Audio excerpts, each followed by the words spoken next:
Hi everyone! Happy April! Finally, April na maganday at ito na yung weeks and month na aalis si Eric pabalik ng Amerika.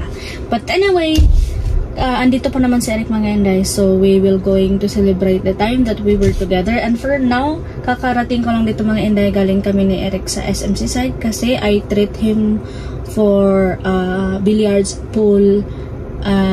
I treat him, trinit ko si Eric ngayong araw mga ang hirap mag-English. Uy, trinit ko si Eric ngayong araw mga Inday. Ako yung nagbayad sa kanya na naglaro kami ng bowling, ng pool.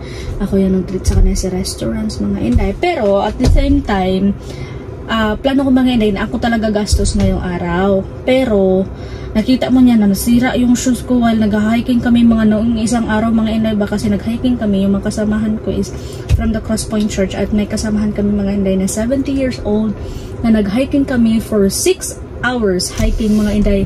Grabe, sobrang na-inspired ako ni Miss Eva. Tapos sobrang kanang update kaya siya mga Inday ba na ang taas-taas ng mga bundok na inakyat namin for 6 hours ha. Tapos siya mga Inday 70 years old, mas update pa siya sa ako ang mga Inday. Sabi, na-inspired ako sa kanya. Tapos mag-hike pa kami ulit this month mga Day. So ngayong araw ako yung nag-treat kay Dudong. Si Dudong naman, eto ipapakita ko sa inyo mga Inday. Trinit din ako, mahal. Kasi nakita niya, wala na akong sapatos mga Day. Binilhan niya ako ng sapatos. Hindi man ako mahilig sa mga branded mga Inday. Bako anong pangalan na ito. Pero anong pangalan ng sapatos na ito? Basta ito yung binili niya mga Inday. Oh, ito. Ano bang pangalan ng sapatos na ito? Oh, I think 3,400 ito mga Inday. Oh, ang ganda diba? Binilhan ako na Dudong kasi wala na akong sapatos. Sabi ko mag-hiking na ako ng sugod mga Inday. Ito yung binili niya. Hindi man ito pang-hiking kasi yung nag-hiking ako mga Inday, yung puti na sapatos na ginamit ko, pag abot goba, sira yung sapatos ko mga Inday. Tapos na-slide pa ko kasi walang spike. Ito wala din siya spike. Hindi ito bang hiking, pero sobrang puti. Pero isusuot ko lang to mga Inday kapag may mga okasyon or may pupuntahan ako. O diba ang ganda? Sabi ko dong, hindi, for all of my life mga Inday, ngayon lang ako nakasapatos na kaganito kamahal. Grabe ang mahal. Sabi ko wala ba yung discount? Oy, kasi mahal naman kaayo Day. Oy, oh, isusuot ko itong bukas mga Inday kung saan kami pupunta di Dudong. Pero hindi ko muna to isusuot kapag nag-jogging. Kasi si Dudong kasi namimili ng sapatos mga Inday. Ginaganon niya. Oh, kung ginaganon niya. Kasi daw kapag nag-jogging ako or ginagamit ko to, dapat ma-full daw yung paa ko para hindi masakit ang paa. Ganun mga Inday. Oh, diba? Ganun ba? Ganun mga Inday. Si Dudong ando na sa taas. Umuna na si Dudong mga Inday. So, okay kami ni Dudong mga Day. Okay kami. Si Dudong nakita ko kay Eric na hindi niya sinasabi sa akin na excited siya na umuwi. Pero nakikita ko at na-feel ko mga Inday ng instinct ko na mas excited na siya na umuwi. Buti na lang talaga na ako yung nag-offer sa kanya or nag-advise sa kanya na staying here for 8 months, it's very long. And also nakikita ko yung history ng sakit niya, yung pag-worse niya dito mga Inday. He likes Philippines. He really likes Philippines. He really likes Filipino. Ayaw na nga niyang sabihin na isa sa American kasi Filipino people is his people yun yung sabi niya mga Inday. Kaso lang hindi talaga makapag-adjust yung katawan niya sa alikabok at saka sa lugar dito mga Inday. Pero yung nagpunta kami ng Bual-Bual is sobrang fresh doon, hindi polluted, walang masyadong mga sasakyan. At yung tinirhan namin doon for 5 days mga Inday is malapit kami sa mga nature, ganun. So okay na okay yung feeling ni Dudong doon mga Inday. Kaya na-realize ko nga, kaya pala palaging nag-trigger yung asthma or yung sakit ni Dudong sa Negros kasi yung bulkan pumutok. Tapos dito sa Cebu, sobrang alikabok, lumalabas siya, nag-walking, sobrang alikabok. Tapos sa kondo, kahit anong linis ko sa kondo mga Inday, kahit anong ilang ulit ako mag-change ng beddings, ng bedsheet, baling aboga ragyapon. Kaya ayun mga Inday, nag-start na si Dudong maghanap-hanap ng mga property dito kasi baka lang mga Inday dito siya mag magstay longer, pero hindi ako hindi ako hindi ako gusto mga inday na kapag nakabili si Dudong ng property dito sa Pilipinas, dito siya sa city, mas pipiliin ko para sa kanyang kalusugan doon sa mga province side, kung bibili siya mga day. So anyway, may na ano kasi sa isip ko mga inday ba, may sumagap sa isip ko ng mga pangyayari ko sa mga nakaraan ko mga inday. Siguro for all of my vlog, may 400 videos na ako na na-upload sa vlog kong ito mga inday, pero hindi ko pa na-share kung paano ako lumaki. Siguro na-share ko konti yung story ng mama ko nung before namatay yung mama ko at saka yung namatay yung mama ko. I think na-share ko yun or na konti lang, pero hindi talaga details mga inday. Pero ngayong nagdadrive ako ba, napaisip ko mga inday na ang grabe pala yung mga pangyayari sa buhay ko no, habang ako ay lumalaki. Alam niyo ba mga inday, lumaki ako sa hirap. Kami mga magkakapatid, yung family ko is very poor, very simple and poor. Nung tinatawag nila noon ng mga inday na isang kahig, isang tuka, kami yun, naranasan ko yung mga inday. We grow up with a very simple and very poor family na in just one day, we can just eat one time a day, at hindi pa yung kanin, yung amote lang yung kinakain namin once a day mga inday. Ganyan kami kahirap before. Pero kahit na mahirap man kami mga inday, we were able to, laban lang hanggang may buhay. Kaya natin mga inday, no? Every one of us, yung buhay natin ay may kanya-kanyang pangyayari, pero grabe talaga kakotol ang aking ulo mga day. Uy, isang araw lang ako hindi makaligo mga day, grabe na yung kaspa ko. Hindi ko alam kasi yung shampoo ko mga inday, matagal naman ako nagagamit dito. Hereditary siguro namin mga day na, tingnan niyo yung kaspa ko. Hereditary siguro namin mga inday na may kaspa sa ulo, pero hindi ganito kalala yung kaspa ko, yung dandruff ko mga day. Yung papa ko, kalaspahon. Pero ako mga inday, hindi man masyado. Pero ngayon andito ako sa San Remo nagstay. Nagdouble yung kaspa ko mga inday. Ang dami-dami. Isang araw lang ako hindi makaligo. Grabe, sobrang kati na yung ulo ko mga day. Sobrang kati talaga. Ayun, mas okay pa man siguro kutoon ko ani. Mas gusto ko pa may kuto ako sa ulo mga inday, kasi yung kuto hindi magstay ng matagal. Dito lang. Mga 1 week lang mga inday, pag may kuto ako sa ulo, mawawala lang agad, siguro mahihilo. Ay nako, pinaandar ko muna yung sasakyan ko mga inday, kasi andito ako na ngayon sa basement, kakarating ko lang, sobrang init, kaya magchika-chika muna tayo mga inday bago ako uuwi doon sa kwarto, kasi si Eric, nagtitingin-tingin nyo ng salida si Eric mga inday, ako naman dito, magchika-chika tayo. May sasabihin ako sa inyo mga inday ha, may share ako sa inyo. Kagabi, andun kami doon sa malapit sa Sisilix Bridge mga inday, doon kami. Ako talaga, pag masama yung pakiramdam ko, kapag moody ako, masama yung pakiramdam ko kay Eric, lumalabas ako mag-isa mga inday, at doon ako sa may bridge malapit na nagtatambay. Kasi tumitingin sa mga tao nag-fishing, tumitingin sa mga tao na kumakain, nagdi-date, doon ako mga inday. Tumitingin sa longest bridge in the Philippines, andun, malaki yung tanawin doon ako magsastay.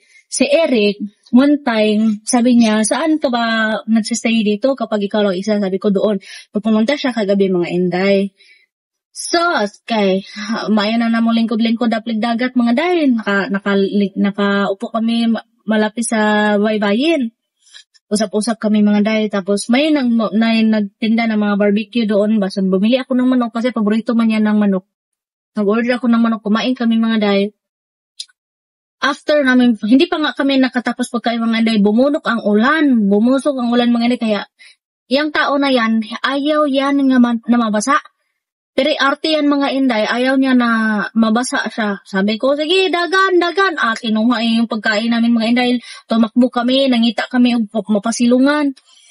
Hala, tapos nag-continue kaming kumain doon mga inday, hanggang yung ulan, hindi talaga tumigil yung ulan mga inday. Ito yung video, hindi tumigil. First time ni Dudong maka-experience ng ganyan mga inday, kumain sa labas ng ganyan lang, inato, tapos umulan pa, basang-basa. So, masaya ako mga inday ba, kasi si Dudong hindi na nagpa-arte-arte na lumusog talaga sa ganong experience mga inday. Tapos dinala ko rin yan sa Carbon. Siya yung pinamarket ko mga inday. Tapos lana na malaman ning ako yung magsigi og pamarket. Ako yung palaging bumibili ng gulay doon sa market at hindi niya alam na gaano ka traffic o gaano ka daming tao doon. Kaya dinala ko siya doon mga inday. Doon din kami naghapunan. Kaon siya ng paksiw na isda. Tapos ayun mga inday, pagkatapos ng ulan, tawanan kami kasi nabasa ako. Siya din nabasa yung paa niya mga day.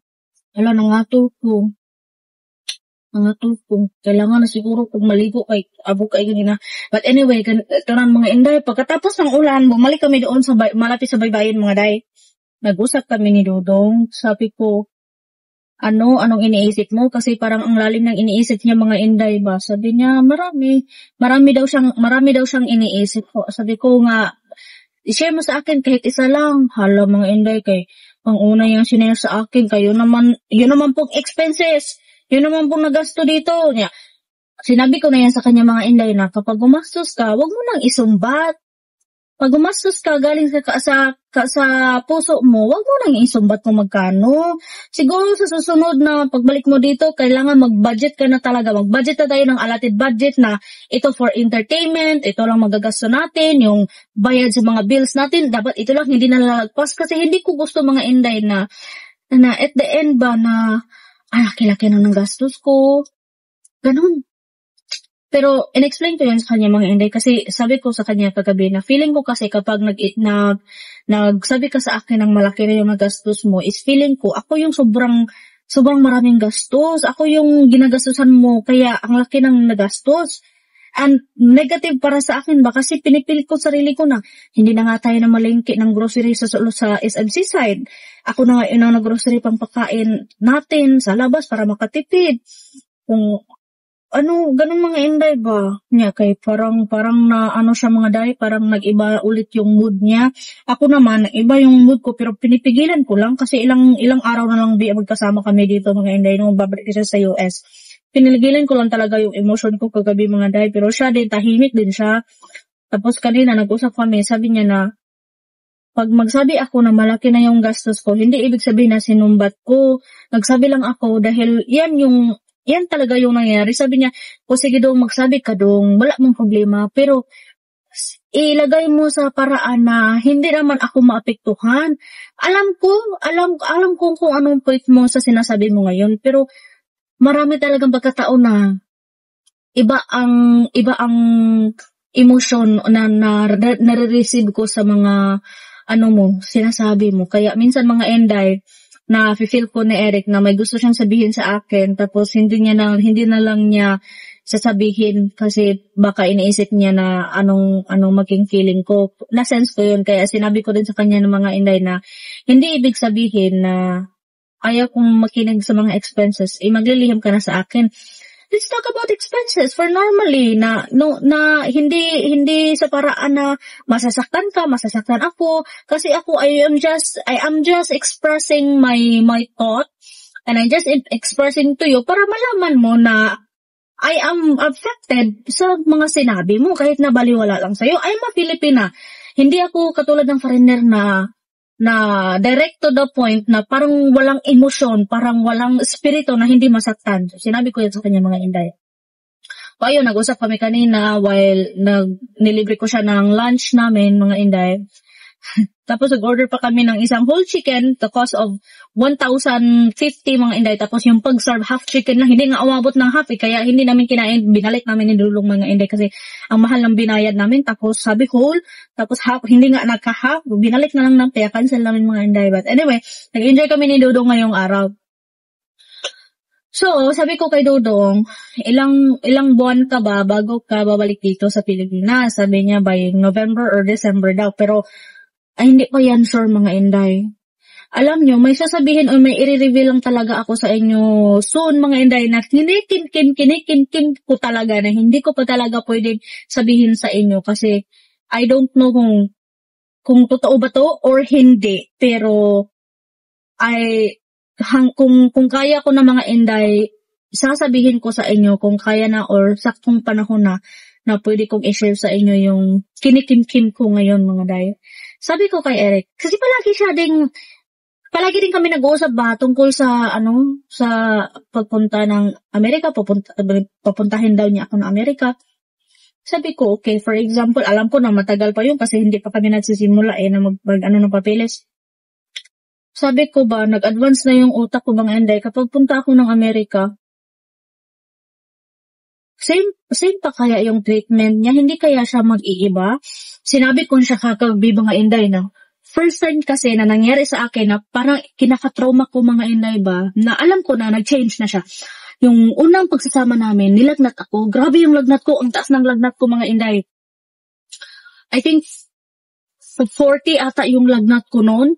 Tapos alam niyo naman, di ba, na magkahiwalay kami ng kwarto. Kahit na usamig balay, isa kami sa bahay, pero hiwalay kami ng kwarto. So sabi ko doon, masama yung pakiramdam ko. Tapos nanginginig ako. Tapos sobrang pagod ko mga Inday. So tulog ako ng tulog. Tapos sinabi niya sa akin na okay ka lang. Kailangan po ba di ay i-ask kung okay ka lang kung tapos hindi niya ako nilapitan mga Inday na ginanon. Hindi, tayo mga Pilipino pag nilagnat tayo, ginagano natin, bahala, may lagnat ka, gano'n. Siya wala, binigyan lang niya ako ng tubig. Sabi niya, sige magpahinga ka mga Inday.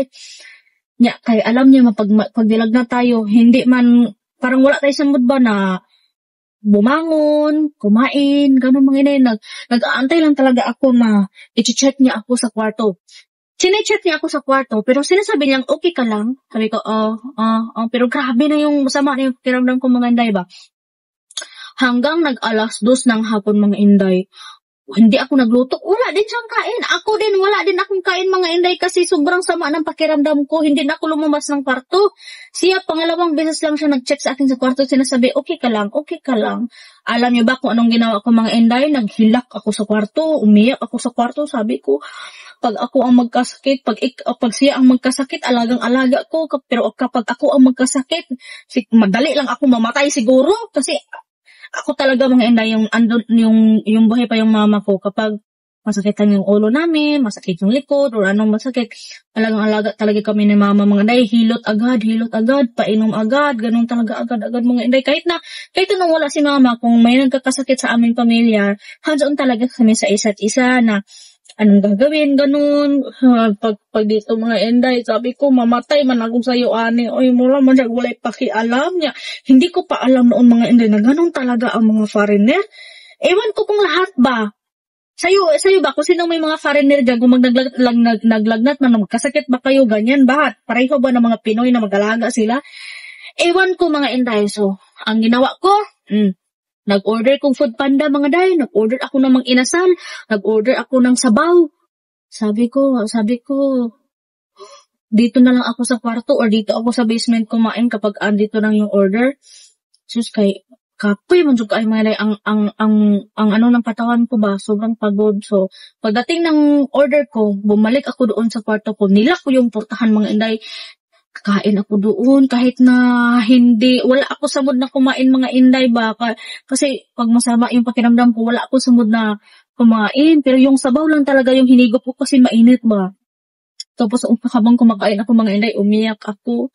So yung nag-usap kami kagabi, sabi ko na pag andun ako sa Amerika, pag ako ay nagkasakit, ganyan pa din ba? Sinabi ko yan kay Dudong, sabi ni Dudong na iniisip mo pa rin ba yan? Kasi sinabihan ko sa mga Inday, 1 week after nawala na yung lagnat ko. Sabi ko doon, kung ikaw magkasakit, alaga kita, pero kung ako magkasakit, parang wala kang pakialam.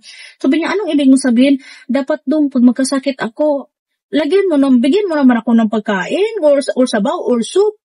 Hindi man niya marunong magluto, mga Inday, init-init lang man yan sa oven. Pero pilit niya sinasabi sa akin na marunong siya magluto ng manok. Pero parang hindi talaga mga Inday ba.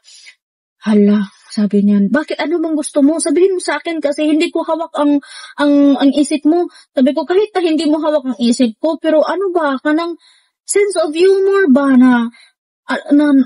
ay basta, ganun mga Inday, ganun. Hala, pagkaugma, mga pagkinabukasan, wala na kaming bigas.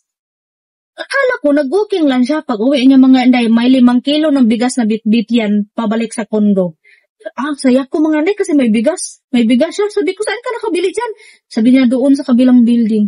Tapos, nung menstruate na ako mga Inday, ang sakit ang puson ko, first day of my period, dismenoryahan mo ko. Hindi talaga ako makalabas ng bahay first day of my period mga inday kasi sobra yung dysmenorrhea ko. So pumunta na siya ng SMC side, bumili siya ng hotbag. Pag uwi mga inday, marami ng mga plastic na pinutos ng pagkain. May manok, may tinulang manok, may tinulang isda, may lauoy, iba naka-plastic. Sabi ko, hoy, ang deep inside ko mga parang ano ko ba, I'm so happy na nakita ko na nag-effort si Dudong. Tapos sinabihan ko na siya yung nagkasakit ako, at ngayon ginawa na niya mga inday. At the same time also, sabi ko na, ay, pwede naman pala di ay anak. Pero hindi talaga maiwasan mga inday na ma-think ko ulit na tinanong ko ulit si Dudong na baka sa Amerika, kasi hometown mo na yun lugar mo na yun, baka dumating ang panahon na mag-iba yung treatment mo sa akin. Sabi niya, bakit mo naman nasabi yan? Hindi pa ba halata sa iyo na kanang ginawa ko ng lahat para sa iyo? Alam mo ba mga inday, anong pinaka-biggest na sakripisyo ni Eric sa buhay niya? Sinisisi niya yung sarili niya mga inday sa pagkamatay ng papa niya. Kasi ever since na nawala yung mama niya mga inday, si Eric na yung nag-alaga ng papa niya. And he's been taking care of his dad for 15 years, mga day. So, alam ng daddy niya na pupunta siya dito sa Philippines, kaya yung daddy niya mga inday, nasa house lang nila. Siya lang yung nag-aalaga. Hindi nila nilagay sa nursing home. Si Eric lang yung nag-aalaga mga inday. Patayin ko na kasi nilalamig na ako. Si Eric yung nag-alaga ng daddy niya. Tapos, dumating siya nung last 2022 dito, December siya nakarating dito mga inday. Tapos pagka February mga day, kay namatay ang papa niya. Kaya sabi niya sa akin kagabi na minsan napaisip ko pa rin na sinisisi ko yung sarili ko na namatay yung papa ko dahil sa akin, kasi hindi siya sanay na iba ang mag-alaga sa kanya. For 15 years ako ang nag-alaga sa kanya. Every morning, same routine. Tapos iniwan ko siya at pumunta ako dito sa Pilipinas. Kaya na-realize ko mga inday ba, hala, ako yung rason no, na pumunta ka dito sa Pilipinas at hindi mo na makikita ang daddy mo. Kasi kahapon mga inday, birthday ng daddy niya. April 1. Birthday ng daddy at saka mami niya, mga inday. So, parang guilty din ako. But at the same time mga inday, tinanong ko si Eric na, sinabi ko kay Eric na lahat naman tayo may kanya-kanya mga way or path ng ating buhay na hindi natin alam kung ano yung future natin. Hindi ko nga alam na mawawala na yung mama ko at the age of 52. Ang bata pa ng mama ko. Tapos yung daddy niya namatay is 96 years old. Yung mama niya namatay is 63 years old mga inday. So kahapon yung daddy niya, if kung buhay pa, is 100 years old na. Yung mama niya is 96 years old. So ay nako.